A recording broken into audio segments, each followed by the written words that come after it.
एक दिन मोटी सी सफेद बालों वाली बिल्ली सुबह उठी और तय किया कि आज खुद बाजार जाकर सब्जियां खरीदेगी।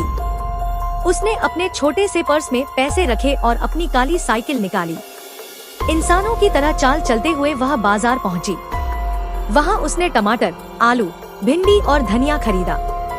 सब्जियों को थैली में डाला और साइकिल पर टांग कर घर की ओर रवाना हो गई। घर पहुंचकर बिल्ली ने थैली किचन में रखी और एप्रन पहन लिया। इंसानों की तरह खड़े होकर वह सब्जियां काटने लगी।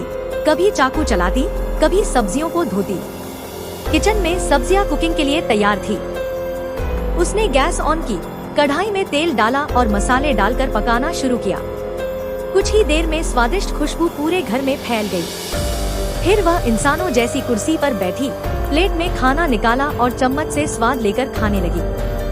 हर निवाले का मजा ले रही थी, जैसे कोई मास्टर शेफ खुद की बनाई डिश खा रहा हो।